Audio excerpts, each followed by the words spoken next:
are Confessional Magazine, and this is More to the Story, brought to you today by Iris and Bo, whose toner helps keep my laugh lines in check, because you never know what our guests are going to say.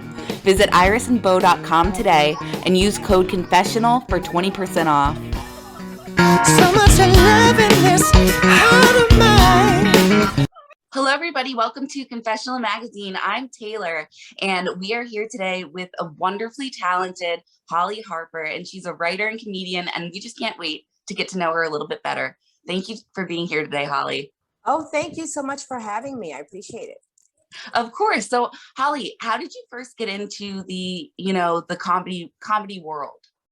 Well, it's funny is that I became a writer before I became an actress. I always wrote as a child and then just wrote for fun. But I went to theater school. I went to a theater conservatory for acting. And then when I got out, all the roles that I was always getting were funny roles. But I got into stand-up comedy because I was a waitress at a blues club, at a blues bar, and they had like an open mic on Sunday nights. And one night the host didn't show up. And they were like, can you just host and just bring up people? There's a list. And I was like really getting into it. Like I was really hosting and it was so much fun. And then after that, I took a stand-up comedy class. And so I did stand-up for about 2 years. And then I actually quit for a really long time, for like over a decade. And I came back to stand-up through my sketch comedy show, through opening my sketch comedy show. So that's how I got in. That is so fun. So I want to know, where did you grow up, Hollie? Because I want to know about, a lot of the time your background plays into your comedy, right? And like where you pull your stories from. So where did you grow up, Hollie? I grew up in Philadelphia and Germantown, and I grew up in South Jersey. So it's kind of like I grew up in Philly till I was 8 or 9. And then I grew up in South Jersey. I grew up in Cape May, New Jersey, right outside Cape May. Okay, nice. I'm actually from New Jersey too. Oh, what part? Edison, which is... Oh, wow. Okay. Yeah, just right in the middle of it. Yeah, it is right there in the middle of it.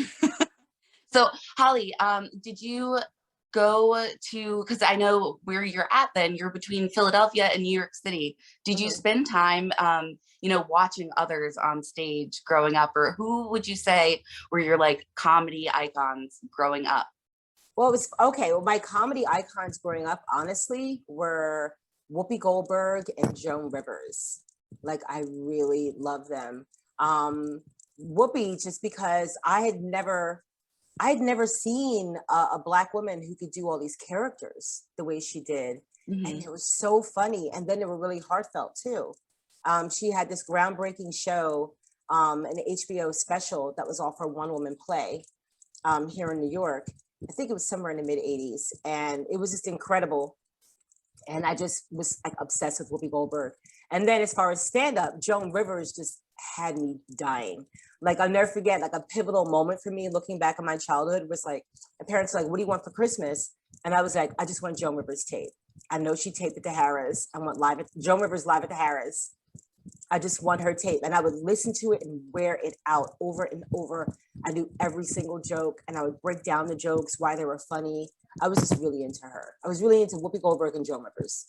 I love that so much, because what like two different like entities, but like you're pulling from both of them, and that is so fun, because then you can, it molds your mind in a way that, this entertainment world is so open that you can bring your own like mix into everything. So where do you pull your inspiration from when you're writing your own sketch comedy or your own show? Well, thank you. Well, oh God, and I forgot Tracy Ullman. Oh my God, I love Tracy Ullman. I watched her show all the time, and then she actually created musical comedy too.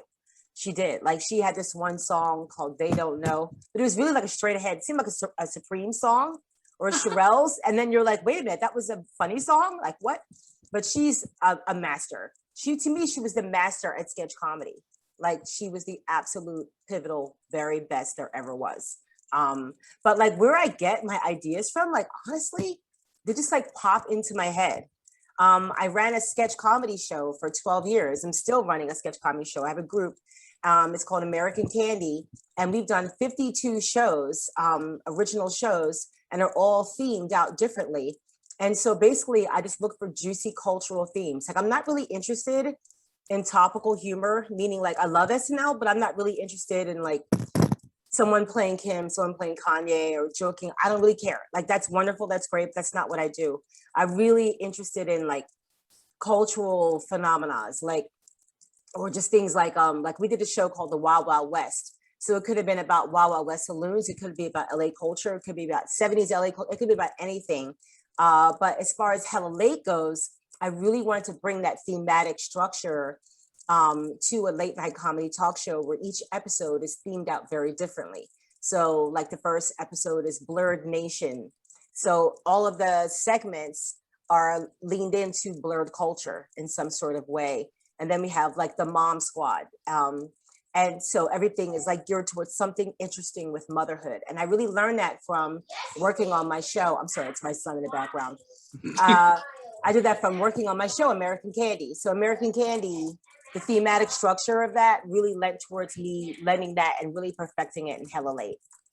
Amazing. So I want to talk to you about being a woman in this industry, not always the easiest thing.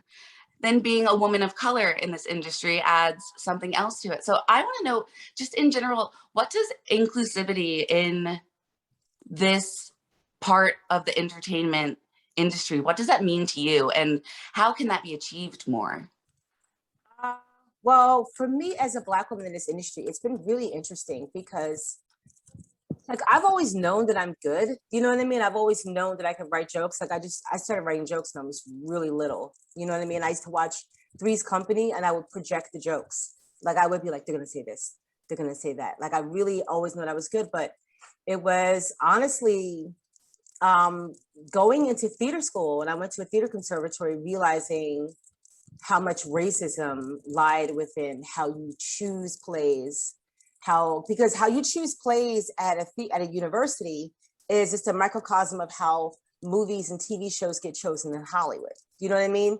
Because they're run by, it's crazy, they're usually run by well-meaning white people, you know what I mean, who are like, no, I'm dedicated to not being racist, but then they just choose everything white. Do you know what I mean? So it's kind of like, okay, but I found that to me, inclusivity means at the ground level, there are people of color and there are women of color all the way to high up. You know, you can't really have a bunch of people at one level, at the ground level, and then the higher ups who are greenlighting things are not people of color, women are not Black women. So it needs to be all the way through. And just one thing that really got me, made me think was that I have a friend who's a comedy club booker, and we were talking about inclusivity in comedy clubs. And she said that she has a friend, a white woman at another club who's a booker. And she honestly just told her straight to her face. She was like, well, I usually like to book more white women. I just identify with them more. And I was like, yeah, that's racism. Like that's race. That's exactly how racism, you know what I mean? That's like a man saying, I just identify more with men. I only hire men. Like, yeah. So I actually went to the website of the club. I'm not going to name it because I don't want that smoke. I don't want my name to be synonymous with conflict with this woman. But I actually went to their site, and it really was like, they listed it was crazy because they listed all these comedians that are regulars, and only 3 out of like 100 were Black women, 3 or 4, and they all had like major TV credits, whereas they had a sea of, mediocre white men. And I was like, this is how racism perpetuates, because you have people at the level where you're choosing just say, well, I just identify with so and so more. No shit. Like we all identify like you're a white woman, you probably have more white women friends. I'm a Black woman, I probably have more Black women friends. But if you're a gatekeeper, you have to look outside of yourself. You have to. You just simply have to. So how do you think that can be changed, or like how can this be improved upon? I think that if you really want to see diversity on television and in the movies, you really need to take a look at how people come through. Like you need to look at comedy institutions that train everything from Second City to IO to UCB. I don't know what's going on with UCB, but all these different you know, and a lot of them do have some nice track records. Do you know what I mean? Like a lot of them, like they really fight the good fight, but some don't. Do you know what I mean? But, and also you need to look at comedy clubs. Like I have, you know, I was talking to my friend who's a booker, and we were talking about, I was explaining to her, I was just like, listen, you are not going to see, okay, the big comedians, what do they do? Well, rite of passage is they get booked to do late night. They get on late night. They do the 5 minutes of late night. You know, this is how everybody from Sebastian Maniscalco to Ali Wong to Jerry Seinfeld, Ellen, they all come through and they get, you know, a 5 minutes on a Tonight Show or whatever kind of late night show. Well, if the bookers at comedy clubs don't put them on, they don't get seen by the bookers of the late night shows. And then they don't, so it's harder to have a career, a real career. And then you need to take a look at writers' rooms, you know, writers' rooms of TV shows. So, and then you need to take a look at who is in development at networks of shows. So it's like, it's at every entry level where someone's a gatekeeper to have the power to escalate someone's career, to pass somebody through. That's what you need to take a look at. Yeah. So, Hollie, what kind of projects are you working on right now that you would like to share with us? Well, right now, I've just personally, I'm working on a lot of pitches. I'm working on a lot of pitches, like pitching myself here, pitching myself there, pitching this project, pitching that project.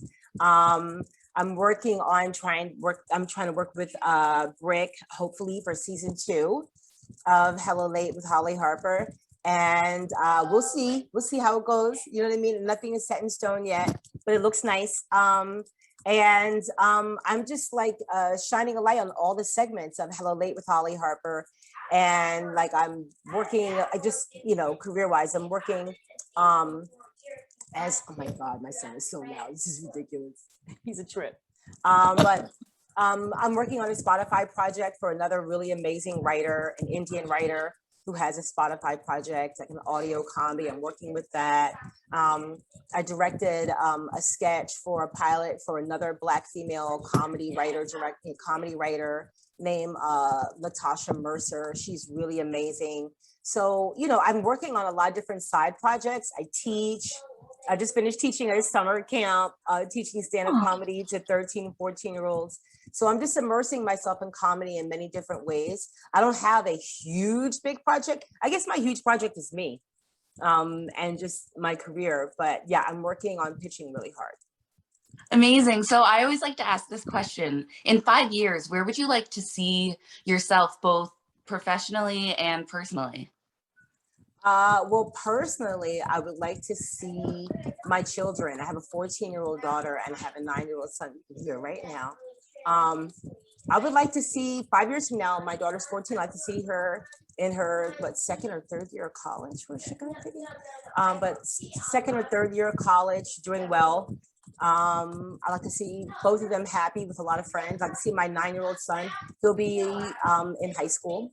He'll be a freshman or a sophomore in high school. I like to see him continue on and just do really well. I like to see us all really healthy. I see my husband happy and healthy. He's my best friend. He's a wonderful guy. But professionally, I would like to see Hella Late with Hollie Harper on its 5th or 6th season. And I have a lot of other projects that I pitch. I write a lot and have a lot of different TV shows that I would like to develop. So that's what I would like to see. I like to see Hella Late and like 3 or 4 other shows on TV that are Hollie Harper creations. Amen. Amen. So when you are putting yourself out there in this way, how can people find you to follow your projects? Absolutely. You can find me on Instagram as Hollie Harper 5. It's Hollie, Hollie, because people always say why, and it's like, no, it's not the Christmas one. But Hollie Harper 5, the number 5. That's me on Instagram. I have a YouTube channel. I actually just started 2 days ago, so it's skinny right now. But it's called Hella Hollie, like Hella Late, just HELLA, Hella Hollie, and it's going to have all the little Hella Late segments. Plus, it's going to have any other more content I'm going to put on there. So I would follow me that way. I would follow me through IG and then Hella Hollie. And then I'm always on the the Facebook, because I'm a grown woman. That's what we do. That's what we do. We drink wine and we on Facebook. You got to own it. Yes, as Hollie Harper, as me. I don't have an alias. I don't have some crazy, like people have an alias on Facebook. They'll be like, I go by another name. You're like, girl, what are you, a mystery writer? Like you just Right. on Like, Facebook. are you hiding from your grandma? I know. I'm like, unless you have a job in government, I don't understand why. And they see your photo, like they know it's you, you know. I feel like people have different aliases on Facebook because they want to say crazy stuff, so they get in jail. And then they just do their alias. Then they go to the other one. Yep. They go to their alias. You're like you Agatha Christie or something. Like, oh, okay. That's hilarious. So, with your show, your comedy that you're doing, Hella Late with Hollie Harper, how can people watch that? You can watch it on BRIC TV. BRIC TV has all their different networks, but BRIC TV also has a YouTube channel. And if you type in Hella Late with Hollie Harper, or if you just go to BRIC TV on YouTube, you will find Hella Late with Hollie Harper. You'll find all 4 episodes. Amazing. Yes. So, Hollie, I just thank you so much for like sharing a little bit of your story with me, and just I'm excited to follow your journey more because you're just continuing to write and put your own comedy out there, and just it's exciting to see where this is all going to go. So I am just excited for others to follow your journey as well. So everybody needs to follow Hollie Harper, Hella Late with Hollie Harper. Thank you so much, Taylor. I really appreciate it. This is a lot of fun. Yeah, thank you so much. I so appreciate you being here. And again, everybody follow Hollie Harper and just keep sharing comedy and share laughter, because that's what everybody needs more than anything right now. So absolutely. And support women in comedy. Yes. Support women in comedy. Amen. So we'll talk to you soon, Hollie. Thank you. Thank you so much. Thank you. Bye-bye. So much love in this heart of mine.